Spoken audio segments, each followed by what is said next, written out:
3 নম্বর পরকালে নবীজির সাথীও হবে। সেই জন্য বিষয়টা সাধারণ নয়, অত্যন্ত গুরুত্বপূর্ণ বিষয়। এই জন্যই খাঁটি আশিকে রসুলের পরিচয় আমাদের জানার দরকার। নিজে আশিকে রসুল খাঁটিভাবে বনার জন্য জানার দরকার। খাঁটি আশিকে রসুলের পরিচয় পেয়ে বেজাল বোঝার জন্য বিষয় জানার দরকার।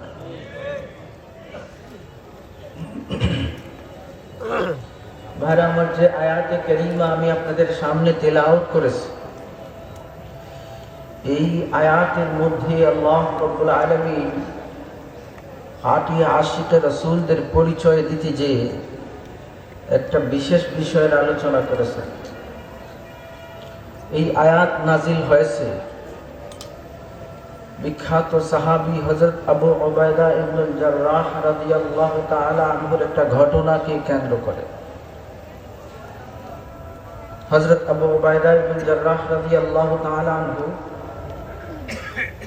জান্নাতের সুসংবাদ প্রাপ্ত 10 জন সাহাবীর অন্যতম ছিলেন। ওনার মর্যাদা এত বেশি ছিল যে একবার কিছু লোক হুজুর সাল্লাল্লাহু আলাইহি ওয়াসাল্লামের কাছে এসেছেন, অমুসলমান কিছু মানুষ, একজন বিচারক দেওয়ার জন্য, ন্যায় ইনসাফের ভিত্তিতে যিনি তাদের সমস্যার সমাধান করে দিবেন, এই ধরনের একজন লোক নেওয়ার জন্য নবীজির দরবারে খ্রিস্টানরা এসেছিল। নবীজি বললেন, আমি তোমাদেরকে ভালো এবং বিশ্বস্ত একজন মানুষ দিব। এই কথা বলার পরে সাহাবায়ে কেরাম যখন শুনলেন ভালো বিশ্বস্ত মানুষ নবীজিকে বিচারক হিসেবে পাঠাবেন, সবার মনের মধ্যে একটা আকাঙ্ক্ষা তৈরি হলো যে ভালো বিশ্বস্ত নবীজির দৃষ্টিতে যদি আমি হতাম, অর্থাৎ যারই পাঠাইবেন বোঝা যাবে তিনি নবীর দৃষ্টিতে ভালো এবং বিশ্বস্ত। সেই জন্য সবারই আকাঙ্ক্ষা তৈরি হয়েছে, যদি নবীজি আমার নামটা বলতেন। ওমর রাদিয়াল্লাহু তাআলা আনহু ফরমান, জীবনে একবারই আমি নেতৃত্বের লোভ করেছি, কোন জায়গায় দায়িত্ব নেওয়ার লোভ করেছি একবার, এবং এটা এই সময় যখন নবীজি বিচারক হিসেবে পাঠানোর জন্য বলছেন ভালো বিশ্বস্ত মানুষ পাঠাইমু। ওমর রাদিয়াল্লাহু তাআলা আনহু মনে মনে আকাঙ্ক্ষা করতেছেন, যদি হুজুর আমাকে পাঠায় দিতেন, যদি আমাকে পাঠাইতেন তাইলে তো নবীজির দৃষ্টিতে ভালো বিশ্বস্ত মানুষ আমি হওয়ার গৌরব অর্জন করতাম। সেই জন্য এই আকাঙ্ক্ষা ওমর রাদিয়াল্লাহু তাআলা আনহু ভিতরে রাখছেন, আর বলছেন এই একবারই দায়িত্ব নেওয়ার আকাঙ্ক্ষা করছে, লোভ করছে। নবীজি জোহরের নামাজ পড়লে নামাজ পড়ে ডানে বামে তাকাইতেছেন, অর্থাৎ কেউ একজনের নাম বলবেন, যাকে পাঠাইবেন তার নাম ঘোষণা দিবেন, তো নবীজি ডানে বামে তাকাইতেছেন। হযরত ওমর রাদিয়াল্লাহু তাআলা আনহু বলেন, আমি আমার মাথাটাকে একটু উঁচু করছি, নামাজ পড়ে বসেছিলাম, যখন দেখলাম নবীজি ডানে বামে তাকাইতেছেন, এখনই তো একজনের নাম ঘোষণা করবে। নাম ঘোষণা করার পরে আমি আমার মাথা উঁচু করছি যাতে নবীজির নজরে আমি পড়ি আর আমার নামটা বলে দেয়। কিন্তু হুজুর সাল্লাল্লাহু আলাইহি ওয়াসাল্লাম ওমর রাদিয়াল্লাহু তাআলা আনহু মাথা উঁচু করার পরেও ওনার নাম বলেন নাই, কারো নাম বলেন নাই। হযরত আবু উবাইদা ইবনুল জাররাহ রাদিয়াল্লাহু তাআলা আনহুর নাম বলেছেন। এই বিখ্যাত সাহাবী আমিনু হাদিহিল উম্মাহ, নবীজির দেওয়া লাকাব। এই সাহাবীর ঘটনা প্রসঙ্গে এই আয়াত নাজিল হয়েছে। ঘটনাটা কি ছিল? বদরের ঐতিহাসিক যুদ্ধ যখন সংঘটিত হয়, মুসলমানরা তো সংখ্যায় কম ছিলেন 313 জন, আর কাফেরদের তিন ডাবল বাহিনী যখন মুসলমানদের বিরুদ্ধে দাঁড়ালো, তখন মুসলমান যারা ইসলামের পক্ষে জেহাদে গেছেন তাদের অনেক আত্মীয় স্বজনও কাফেরদের পক্ষে যোদ্ধা হয়ে এসেছিল। এই সমস্ত মানুষদের মধ্যে হযরত আবু উবাইদা ইবনুল জাররাহ রাদিয়াল্লাহু তাআলা আনহুর বাবাও ছিলেন। যারা কাফেরদের পক্ষে যুদ্ধ করার জন্য এসেছেন তাদের মধ্যে অনেক আত্মীয় স্বজনের মধ্যে আবু উবাইদা ইবনুল জাররাহ রাদিয়াল্লাহু তাআলা আনহুর আব্বাও ছিলেন। এমনকি সিদ্দিক আকবর রাদিয়াল্লাহু তাআলা আনহু হযরত আবু বকর সিদ্দিক রাদিয়াল্লাহু তাআলা আনহুর ছেলেও ছিলেন। আব্দুর রহমান ইবনে আবি বকর আয়েশা রাদিয়াল্লাহু তাআলা আনহার আপন ভাই হযরত আবু বকর রাদিয়াল্লাহু তাআলা আনহুর বড় ছেলে, বড় সাহেবজাদা আব্দুর রহমান ইবনে আবি বকর, যিনি পরবর্তীতে মুসলমান হয়েছেন হুদায়বিয়ার সন্ধির সময়, কিন্তু তখনও তিনি কাফেরদের পক্ষেই এসেছিলেন। তো যাই হোক, আবু উবাইদা ইবনুল জাররাহ রাদিয়াল্লাহু তাআলা আনহুর আব্বা কাফেরদের পক্ষে এসেছেন।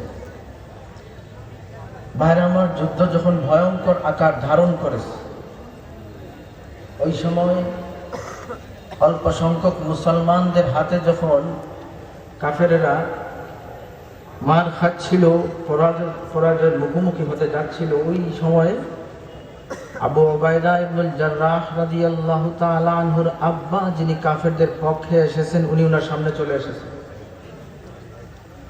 বাবা ছেলের সামনে, দুই পক্ষে দুইজন, একজন ইসলামের পক্ষে, একজন ইসলামের বিপক্ষে, কাফেরের পক্ষে। বাবা কাফেরের পক্ষে, ছেলে মুসলমানের পক্ষে।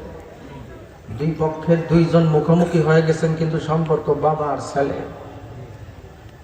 ভাইরা আমার, এই ধরনের একটা আবেগময় পরিস্থিতির মধ্যেই হযরত আবু উবাইদা ইবনুল জাররাহ রাদিয়াল্লাহু তাআলা আনহু নিজের বাবাকে শত্রুপক্ষের যোদ্ধা হিসাবে যখন দেখলেন, বাবাকে খাতির করেন নাই, নবীজির বিরুদ্ধে আসার কারণে ছেলের হাতে বাবা নিহত হলেন। বাবাকে আক্রমণ করলেন, বাবা ছেলের হাতে মারা গেলেন। ইসলামের জন্য বাবাকে এইভাবেই মেরে নবীর দুশমনকে সাফ করে দিলেন হযরত আবু উবাইদা ইবনুল জাররাহ রাদিয়াল্লাহু তাআলা আনহু। ছেলে কিন্তু নবীর বিপক্ষে আসায়, ইসলামের বিপক্ষে বাবা চলে আসায় খাতির করেন নাই, এই কথা চিন্তা করেন নাই, আরে আমার দিকে আব্বা, কোনো চিন্তা করেন নাই, বরং ইসলামের বিপক্ষে এসেছো, আল্লাহ এবং তার রাসূলের দুশমনদের সাথী হয়ে এসেছো, বাবা হলেও খাতির নাই। لا تجد قوما يؤمنون بالله واليوم الآخر يوادون من حاد الله ورسوله। রব্বুল আলামিন ফরমান, যারা আল্লাহকে বিশ্বাস করে, পরকালকে বিশ্বাস করে, অর্থাৎ যারা ঈমানদার, তাদের মধ্যে আপনি এমন কোনো মানুষ পাবেন না যারা আল্লাহ এবং রাসূলের দুশমনদের সাথে বন্ধুত্ব রাখে, যারা আল্লাহ এবং রাসূলের দুশমনদের সাথে সম্পর্ক রাখে। ঈমানদারদের মধ্যে এমন কাউকে আপনি পাবেন না। ওয়ালাউ কানু আবাআহুম আও আবনাআহুম আও ইখওয়ানাহুম আও আশীরাতাহুম, আল্লাহ এবং রাসূলের দুশমনদের পক্ষে হয়ে যদি বাবারাও আসে, সন্তানও যদি আসে, ভাই যদি আসে, নিজের আত্মীয় স্বজনদের কেউ যদি আসে, তারপরও ঈমানদারদেরকে এই সমস্ত সম্পর্কের পরোয়া করতে আপনি দেখবেন না। এই আল্লাহ রাসূলের দুশমনদের সাথে তাদেরকে খাতির লাগাতে দেখবেন না। বলেন সুবহানাল্লাহ। لا تجد قوما يؤمنون بالله واليوم الآخر يوادون من حاد الله ورسوله ولو كانوا آباءهم أو أبناءهم أو إخوانهم أو عشيرتهم। বাবা যদি হয় নবীর বিরুদ্ধে চলে আসে, ইসলামের বিরুদ্ধে চলে আসে, আল্লাহ এবং তার রাসূলের দুশমনির মধ্যে নেমে আসে, মুসলমান বাবাকেও খাতির করবে না। ইমানদার বাবাকেও খাতির করবে না। আল্লাহ সঠিক সাচ্চা নবী প্রেমিকদের খাঁটি মুসলমানদের ইমানদারদের পরিচয় দিতে গিয়েই কথা বলবে। এরা আল্লাহ এবং রসুলের দুশমনদের সাথে কোনো ধরনের সম্পর্ক করবে না, বন্ধুত্ব করবে না, বাবা হলেও খাতির করবে না।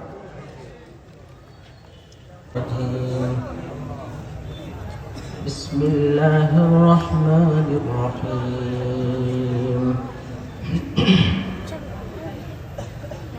لا تجد قوما يؤمنون بالله واليوم الآخر يوادون من حاد الله ورسوله ولو كانوا آباءهم أو أبناءهم أو إخوانهم أو عشيرتهم أولئك كتب في قلوبهم الإيمان وأيدهم بروح منه ويدخلهم جنات تجري من تحتها الأنهار خالدين فيها رضي الله عنهم ورضوا عنه أولئك حزب الله ألا إن حزب الله هم المفلحون. وقال النبي صلى الله عليه وسلم لا يؤمن أحدكم حتى أكون أحب إليه من والده وولده والناس أجمعين. صلى الله على سيدنا ومولانا محمد وعلى آله وأصحابه وسلم. صلى الله على سيدنا ومولانا محمد وعلى آله وأصحابه وسلم. محترم সভাপতি সাহেব হযরত উলামায়ে কেরাম, উপস্থিত দিন দরদি মুসলমান ভাই সব পর্দা অন্তরালের মা, আল্লাহ সুবহানাহু ওয়া তাআলার অসীম অসংখ্য শুকরিয়া। আল্লাহ তাআলা দয়া করে শায়েস্তাগঞ্জ পুরান বাজার তাফসীর কমিটির উদ্যোগে আয়োজিত ৮০তম এই তাফসীরুল কুরআন মাহফিলে আজকে তৃতীয় দিনে আমাদেরকে উপস্থিত হওয়ার তৌফিক দিয়েছেন, আলহামদুলিল্লাহ। আজকে তৃতীয় দিনের চলমান অধিবেশনে আমি আপনাদের সামনে কিছু সময়ের জন্য বসেছি এবং আমাকে একটা বিষয়ের উপর আলোচনার জন্য বলা হয়েছে। কোরআনে কারীমের ২৮ নম্বর পারার প্রথম সূরা সূরাতুল মুজাদালার ২২ নম্বর আয়াতের আলোকে সত্যিকার রাসূল প্রেমিকদের পরিচয় সম্পর্কে আলোচনার জন্য বলা হয়েছে।